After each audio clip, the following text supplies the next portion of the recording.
ब्रह्मा मुरारेस्त्रिपुरान्तकारी भानुः शशी भूमिसुतो बुधश्च गुरुश्च शुक्रः शनिराहुकेतवः सर्वे ग्रहाः शान्तिकरा भवन्तु। आदित्य नवग्रहेभ्यो नमो नमः। मित्रों, रविवार प्रातःकाल 9 बजे आपका स्वागत है, अभिनंदन है। मित्रों, फेसबुक लाइव में आप भी नोट कर पा रहे होंगे कि हम कुछ समय से आपसे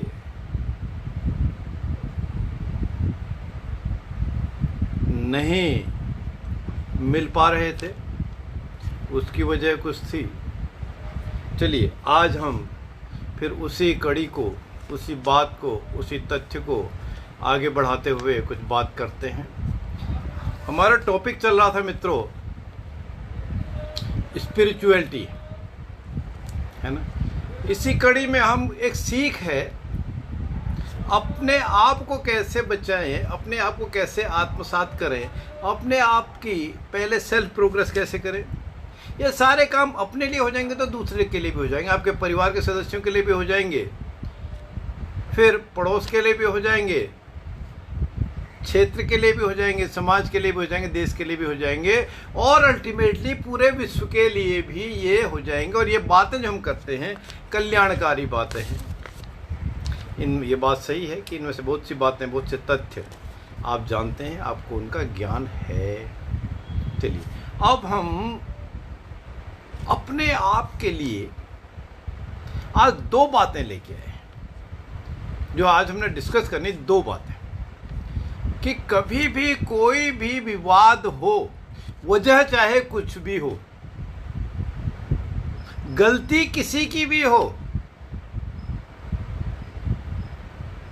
उसका नेट रिजल्ट कुछ भी हो, अर्थात गलती किसी की हो, भले ही आपका नुकसान हो जाए, आपकी बदनामी हो जाए, आपको कोई चीज़ की दिक्कत परेशानी हो जाए, या उसकी वजह से जो विवाद की बात है, डिस्प्यूट की बात है, डिफरेंसेस की बात है, डिफरेंस ऑफ ओपिनियन की बात है, उसके लिए हमको किससे वो सॉर्ट आउट करना चाहिए, किससे नहीं करना चाहिए। टॉपिक है सॉर्ट आउट करना चाहिए कि नहीं, यदि हाँ तो कैसे। तो आज पहली बात है कि 4 लोगों से, 4 तरह के इंसानों से विवाद नहीं करना चाहिए, डिस्प्यूट नहीं करना चाहिए। वो पहले कौन से हैं? कौन से हैं इस कैटेगरी में? मूर्खों से।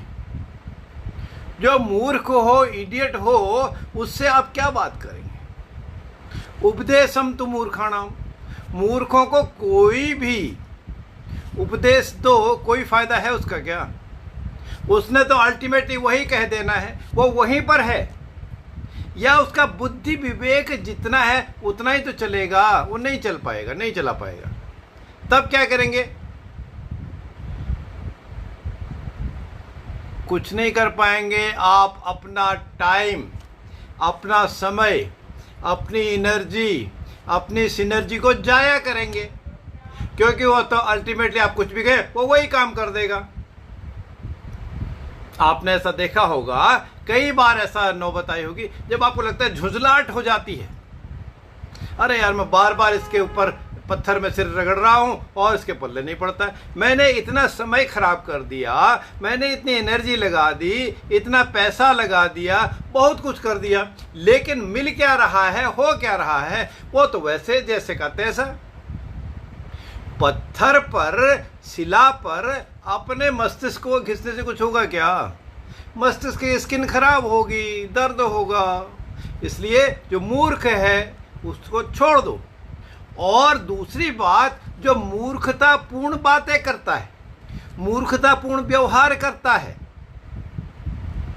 उससे भी बच के ही रहना चाहिए, अर्थात उसको भी छोड़ देना चाहिए। कोई डिस्प्यूट नहीं, और यदि संभव हो सके तो उससे रिलेशनशिप भी विड्रॉ करें। उसको पनिश ना करें क्योंकि वो मूर्ख है, लेकिन बहुत ज़्यादा व्यवहार रखना ठीक नहीं है मूर्खों से, है ना, क्योंकि उसमें कुछ भी परिवर्तन होने की संभावना नहीं है। अब मित्रों, कभी कभी ऐसा भी होता है कि कुछ लोग मूर्ख होते तो नहीं, वो मूर्ख होते नहीं हैं, लेकिन वो जानबूझ के ऐसा व्यवहार करते हैं कि वो मूर्ख से लगे। तो तब भी ऐसे लोग और खतरनाक हैं। वो क्या है, वो उसको चाहे आज की भाषा में, परिभाषा में आप ठग कहें या जानबूझ के बेवकूफ़ बनने वाले, ताकि आप बेवकूफ़ बने, आपको मिसगाइड करने वाले, चीट करने वाले लोग हैं। चाहे वो रियल में मूर्ख हो या मूर्खतापूर्ण व्यवहार करता हो या जो मूर्ख बन रहा हो, बनने की कोशिश कर रहा हो या आपको बनाने की कोशिश कर रहा हो, तो ऐसे समाज से, ऐसे लोगों से अपने आप को विड्रॉ करके अपने आप को कहीं कन्फाइन कर लेना चाहिए, किसी और कार्य में लगा देना चाहिए। और ऐसे लोगों को मूर्ख या मूर्खतापूर्ण व्यवहार को, विचारों को, टॉक को नमस्ते राम राम करके दूर छोड़ देना, त्याज्य है ये। इसीलिए कहा है उपदेशम ही मूर्खाणम, मूर्ख को कितने भी उपदेश दो वो तो वही करेगा।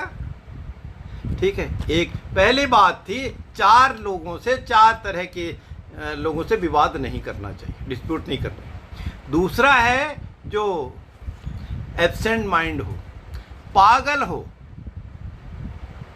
भाई उसका मस्तिष्क तो स्थिर नहीं है, उससे आप क्या विवाद करोगे? आप विवाद करोगे, बात करोगे, समझाओगे, उठा के मार देगा। अभी मैं एक वीडियो देख रहा था, एक हॉस्पिटल में सज्जन गए थे कुछ वाचन करने के लिए, अध्यात्म की बात करने के लिए, कुछ म्यूजिकल कंसर्ट के लिए, और वो जहाँ बैठे थे मंच भी थोड़ा ऊंचा था, एक पागल बेचारा, अब वो तो पागल ही था, पीछे से वो छूट गया कहीं से, ये ध्यान नहीं रहा सिक्योरिटी का, वो पीछे से आया और उस साधु के, सज्जन के, व्यास महाराज जो थे, जो उनको आध्यात्मिक ज्ञान दे रहे थे, पीछे से इतनी जोर से मारा कि वो घायल होकर गिर गए बेचारे। ये तो बात थी, छुप के आ गया। इसलिए यदि पागल हो, सुनता ही नहीं हो, उसका माइंड एब्सेंट हो, वेवरिंग हो, तो उससे हम क्या विवाद करेंगे, है ना। इसलिए भी जब कोर्ट कचहरी में कोई बयान दिया जाता है, उसमें साफ लिखा जाता है, साफ कहा जाता है कि वह आदमी, the person is of sound mind and health, वो किसी तरह से बीमार नहीं है, मानसिक शारीरिक रूप से नहीं है, ठीक ठाक है, मतलब दिमागी रूप से बीमार नहीं है। और इसी तरह की यदि कोई विल भी, इच्छा भी लिखी जाती है, तो वो भी लिखता है कि आई एम, या हिंदी की बात करें, वो कहते हैं कि मैं अपने बुद्धि विवेक से इन सब को सम्मुख रख के, इनकी इनको मैं गवाह रख के, या अपनी अंतिम इच्छा लिख रहा हूँ, विल लिख रहा हूँ, है ना। तो क्योंकि पागल होना, तो फिर क्या कर सकते, उसका इलाज किया जा सकता, सिंपैथी। लेकिन इलाज कितना, यदि कोई हिंसक हो, फिर मेडिकल ऑब्जर्वेशन में रखना पड़ेगा आपको। आपका अपना हो, पराया हो, कितना भी अच्छा हो, कैसा भी रिश्ता हो, उसका इलाज तो कराना पड़ेगा भाई। ठीक है, बहुत हिंसक हो जाए तब क्या करते हैं, फिर वीडियो में भी जकड़ के बांध के भी रखना पड़ता है, उनको फेंक देता है, कोई इस तरह का व्यवहार कर देते हैं। तो उसको हमको ध्यान रखना है, मूर्खों से और पागल से कोई विवाद नहीं। अब तीसरी बात, जो इन मूर्ख और पागलों की बात आ रही है, तीसरे किससे विवाद नहीं करना चाहिए? गुरु से। यह कदापि नहीं है, यह कहीं भी नहीं है कि हम मूर्ख और पागल से गुरु की तुलना कर रहे हैं ना। लेकिन गुरु से विवाद करके हमको क्या मिलेगा? गुरु से हमको ज्ञान मिला है। आपकी उंगली पकड़ के जिसने चलना सिखाया है, वह गुरु है, पहला गुरु है, पहली गुरु। तो गुरु से विवाद आप करेंगे तो क्या होगा? गुरुर्ब्रह्मा गुरुर्विष्णु गुरुर्देवो नमो नमः। गुरु गोविंद दो खड़े, काके लागो पाए, बलिहारी गुरु आपनो गोविंद दियो बताए। गुरु की महिमा, गुरु का स्थान, गुरु की महत्ता भगवान के तुल्य कही गई है। फिर भी कहा गया है गुरु गोविंद दो उखड़े। गुरु भी और भगवान गोविंद में भगवान भी, विष्णु भगवान भी, श्री कृष्ण भी, भगवान श्री राम भी, ये सारे खड़े हैं। वो कहते हैं कि मैं किसको पहले प्रणाम करूं। गुरु गोविंद दो उखड़े काके लागो पाए, बलिहारी गुरु आपने। फिर वो कहते हैं हे गुरुदेव, मैं पहले आपको प्रणाम करता हूं, क्योंकि आप ही ने तो मुझे गोविंद का रास्ता बताया है, गोविंद के बारे में बताया है। बलिहारी गुरु आपनो गोविंदियो बताए। इसलिए गुरु से कभी भी विवाद नहीं होता, कभी भी फालतू बहस नहीं होती। गुरु का तो आशीर्वाद मिलता है, गुरु की तो शुभकामनाएं ली जाती हैं, गुरु को तो प्रणाम किया जाता है, जो मार्गदर्शक है, उपदेशक है। और आप कोई भी गुरु हो, आपके लिए वो कल्याणकारी ही होगा। ठीक है। तो तीसरी बात, गुरु से भी कभी विवाद नहीं किया जाता, ना ही करना चाहिए। और जो चौथे हैं इस कैटेगरी में जिससे विवाद नहीं किया जाता, नहीं करना चाहिए, वह है माता और पिता, जिनकी वजह से इस दुनिया में हम आए हैं, आप आए हैं। क्या उनसे कोई विवाद करना चाहिए? कुपुत्रो जायेत क्वचिदपि कुमाता न भवति। दुर्गा सप्तशती में भी कहा है कि पुत्र कुपुत्र हो सकता है, माता कुमाता नहीं होती। माता चाहे कैसी भी हो, माता भूखे रहकर भी बच्चे को पूरा खिलाती है, उसका लालन पालन करती है। अभी तो हमने कहा कि पहले गुरु जो आपको उंगली पकड़कर चलना सिखाती है, जो आपको भोजन करना सिखाती है, जो आपको दूध पीना सिखाती है, जो आपका लालन पालन करती है, वही स्थान पिता का भी है।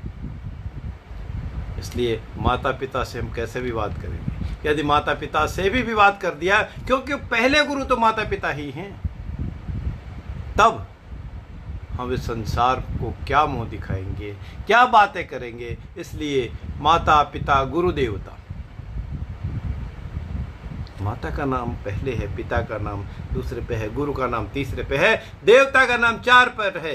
क्योंकि माता जिसने जन्म दिया है, लालन पालन किया है, आपको सब कुछ डे 1 से, पैदा होने के क्षण से तो बताया ही है, तब से तो पिता ने भी बताया ही है, और कुछ आगे बढ़ के गुरु ने भी आपको सिखाया है, और तब आप देवता के, भगवान के दर्शन भी किए हैं। लेकिन उससे भी पहले माता ने जब 9 महीने अपने गर्भ में जिस बालक को, जातक को, जातिका को रखा है, वहां से ही सीख है कैसे कष्ट लेके माता ने आपको रखा है। इसलिए पहली गुरु माँ है। इसलिए माँ से और पिता से कभी भी विवाद नहीं हो सकता। यदि जो भी विवाद करता है, किसी भी वजह से उनकी गलती होने पर भी, वह कैसा जातक है, कैसा इंसान है, आप सोच सकते हैं, समझ सकते हैं। उसको कोई उपमा देना, कोई उपाधि देना मैं ठीक नहीं समझता। अर्थात ऐसे इंसानों से जो माता पिता गुरु देवता का भी सम्मान नहीं करता हो, ये त्याज्य हैं, इनको दूर रखना चाहिए। ठीक है, ये तो बात थी 4 से विवाद नहीं। अब एक और बात है कि 4 चीजों से, 4 तथ्यों से कभी भी शर्म नहीं करनी चाहिए। वो 4 चीजें क्या है? अब इसका मतलब ये कतई नहीं है कि बेशर्म हो जाएं, जी नहीं। 4 चीजें क्या है जिससे शर्म नहीं आनी चाहिए? किसी भी वजह से कभी भी, कहीं पर भी, किसी को भी ऐसी नौबत आ सकती है कि उसको पुराने कपड़े पहनने पड़े। कभी कभी बिना धुले भी मिल गए, कभी कुछ फटे भी मिल गए। किसी इंसान के पास गरीबी है, नहीं है। कभी ऐसा हुआ है, मैंने भी अपने उसमें देखा है कि ट्रेन से किसी का एक जो बैग था चोरी हो गया, नहीं है उसके बाद क्या करेगा, है ना? चाहे जूते चप्पल हों, कपड़े हों, वस्त्र हों। तो इसलिए पुराने कपड़ों से शर्म नहीं करनी चाहिए। कोई बात नहीं, तन ढकने के लिए है ना आपके पास, कुछ तो है। जिसके पास कुछ भी नहीं उसका क्या करे? इसलिए कपड़े चकाचक ब्रांड न्यू अभी कोई शोरूम से निकले हों, वही जरूरी नहीं। मन शुद्ध होना चाहिए। ठीक है। मनसा वाचा कर्मणा, मन अच्छा हो, शुद्ध हो, वाणी निर्मल हो और कर्म भी अच्छे हों, तो कपड़ों का जो पुराना होना, बहुत अच्छे हाई फाई ना होना भी आपके चरित्र को कहीं डिगा नहीं सकता, आपके व्यक्तित्व को बढ़ाता ही है। इसलिए पुराने कपड़ों से कोई भी शर्म की नहीं। और इसी क्रम में एक और बात है, पुराने कपड़ों से शर्म नहीं, पुराने गरीब साथी, हर कोई इक्विवेलेंट नहीं है। पूरी दुनिया में हर कोई बिल गेट्स जैसे नहीं है, अंबानी जैसे नहीं है, टाटा बिरला जैसे नहीं है, या और जितने भी धनाढ्य लोग हैं, धनाढ्य वर्ग हैं, सारे वैसे ही नहीं है ना। और इसी तरह हम में भी, हमारे साथी भी सारे हमारे बराबर ही हों, हमसे कम ही हों, हमसे अधिक ही हों, ऐसा जरूरी नहीं है। यह उसका अपना प्रताप है, उसकी अपनी महिमा है, अपने उसकी मेहनत है, और अल्टीमेटली उसका जो कर्म है, कर्म फल है, उसी से होगा। इसलिए कोई यदि गरीब है, चाहे बात तो कहिए साथी की, फ्रेंड की, दोस्त की, पड़ोस का हो, मित्र हो, रिश्तेदार हो, यदि कोई भी गरीब हो तो उसको उसके साथ जाने में, उससे बात करने में शर्म नहीं। गरीब का दिल बड़ा होता है। भगवान श्री कृष्ण के पास जब सुदामा जी एक मुट्ठी चावल लेके गए थे, देख सुदामा की दीन दशा, करुणा करके करुणा निधि रोए। भगवान श्री कृष्ण को रोना आ गया, अरे मेरा मित्र इस गरीबी, इस फटे हाल में, उनके कपड़े भी उस तरह से पुराने थे, धोती एक लपेटी जो थी वो फटी थी, और गरीबी भी थी, दोनों चीजें थी। उसके बाद भी भगवान श्री कृष्ण ने सुदामा के पैरों को पखारा, उनके पैरों को धोया, और उनसे पूछा कि आप क्या लाए हो मेरे लिए, क्योंकि भगवान को पता था जो एक मुट्ठी चावल थे, भगवान ने रुचि रुचि भोग लगायो, उन तंडुलों को खूब चाव से भगवान ने खाया। इसलिए गरीब की उपेक्षा मत करो, गरीब साथियों से शर्म मत करो। तीसरी बात है, फिर आपको शर्म नहीं करनी चाहिए बूढ़े माता पिता से। भाई जो भाग्यवान है, जो भाग्यशाली है, वही तो बूढ़ा होगा। नहीं तो आज के समय में देखो, इस कोरोना काल में देखो, बहुत से लोग असामयिक ही चले गए, वो बूढ़े हुए नहीं बेचारे, नौबत ही नहीं आई, या उनको देखने की नौबत नहीं आई। तब माता पिता बूढ़े हैं, दादा दादी बूढ़े हैं, जितने भी एल्डरली हैं, उनके पास पूरे जीवन का आपसे अधिक अनुभव है। उनके पास धन है, दौलत है, संपत्ति है या नहीं है, वो एक चीज है, लेकिन उनके पास आपके लिए आशीर्वाद स्वरूप भावनाएं हैं। आशीर्वाद देने के लिए जो भी ऊपर हाथ ऐसे उठाता है आपके लिए, मारने के लिए नहीं, ऐसे आशीर्वाद पे जो हाथ उठाता है, उसके दिल से जो भावना निकलती है, जो प्रेम निकलता है, उसको फलीभूत करने के लिए भगवान भी, श्री कृष्ण भी साक्षात साथ देते हैं। इसलिए माता पिता भले ही बूढ़े हों, उनसे शर्म नहीं। एक छोटी सी बात आपको बताऊं, एक जातक अपने पिताजी को होटल में लेके गया, अच्छे होटल में लेके गया, रेस्टोरेंट में बिठाया और थोड़ा किनारे हट के वो बैठे। खैर फिर भी कुछ अगल बगल में आसपास में टेबल थी, कुर्सियाँ लगी थी, मेज़ लगी थी बैठने के लिए, तो बहुत अच्छा स्वादिष्ट भोजन का ऑर्डर उन्होंने किया। लेकिन पिताजी बूढ़े थे और शायद हाथ भी उनके कुछ कांपते थे, शारीरिक रूप से भी कुछ कमज़ोर थे। और जब उन्होंने भोजन किया तो बहुत सारा भोजन गिर रहा था, कपड़ों में गिर रहा था। तो उस सज्जन ने, मैं जातक के बाद सज्जन की बात है, उस सज्जन ने अपने हाथों से पिताजी को अपने भोजन कराया, और भोजन कराने के बाद उनका हाथ मुंह साफ किया, वॉशरूम में ले जाके उनके कपड़ों को भी साफ कर दिया, और तब आके उस होटल का बिल पे किया। यह देखते हुए वेटर भी मैनेजर भी और अगल बगल में जो बाकी मित्र पड़ोसी जो भोजन कर रहे थे, उन्होंने उसको प्रणाम किया, उसको शुभ इच्छाएं दी, शुभकामनाएं दी और कहा कि भाई ऐसे हरिश्चंद्र हर किसी को मिले, ऐसा पुत्र हर किसी को मिले। तो बूढ़े माँ बाप की सेवा करने से आपको अच्छा ही फल मिलता है, अच्छा ही परिणाम मिलता है। इसलिए बूढ़े माँ बाप से शर्म की कोई बात नहीं। और एक आखिरी बात जो चौथी चीज़ है शर्म नहीं करनी चाहिए, वो है सादा रहन सहन, सादा खान पान। सिंपल रहने वाला, simplicity is the best policy. सादे रहते हो, बहुत तड़क भड़क नहीं है, बहुत दिखावा नहीं है। अभी हम वस्त्रों की बात कर रहे थे कि बिल्कुल शोरूम से निकले हुए, बिल्कुल इस्त्री किए हुए, प्रेस किए हुए बढ़िया से हैं। चेहरे पे आपने बहुत कुछ नूर लगाया हुआ है, जो जूता चप्पल सारी चीज़ें इस तरह की हैं। बैग भी आपका स्टैंडर्ड का है, बहुत सारी चीज़ें, आप लैपटॉप भी ले जा रहे हैं, कंप्यूटर भी ले जा रहे हैं, मोबाइल भी ले जा रहे हैं। एक दूसरा आदमी है, ऑर्डनरी से कपड़े, उसने कुर्ता एक पहन लिया, शर्ट उसने पहन ली, साड़ी धोती जो भी है वो पहन लिया उन्होंने, और उसको देख के आप कोई हीन भावना बनाएं।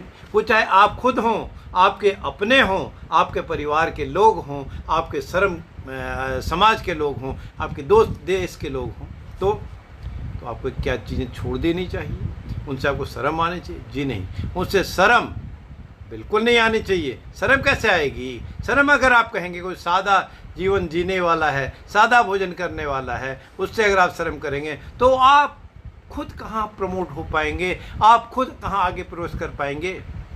क्यों? इसीलिए कहा है simple living is the best policy. सादा जीवन, उच्च विचार, विचार आपके अच्छे होने चाहिए, कर्म आपके अच्छे होने चाहिए। बूढ़े माता पिता से शर्म नहीं, गरीब साथियों से शर्म नहीं, पुराने वस्त्रों से शर्म नहीं। हाँ, शर्म किस चीज़ की हो सकती है? आप किसी भी जातक तुच्छ विचार है, वाणी अच्छी नहीं है, मनसा वाचा, मन से वचन से कर्मों से अच्छे नहीं, उससे शर्म है।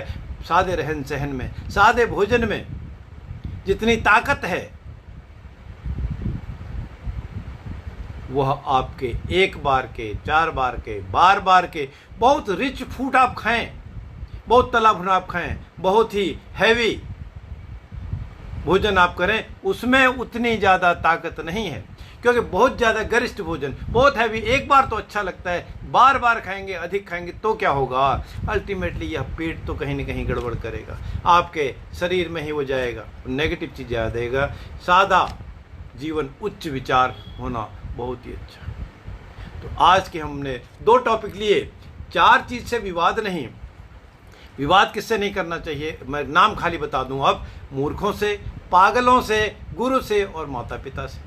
और 4 चीज़ से शर्म नहीं, किससे नहीं? पुराने वस्त्रों से, गरीब साथी या गरीब दोस्त से, बूढ़े माता पिता से, और आखिर में सादे रहन सहन से।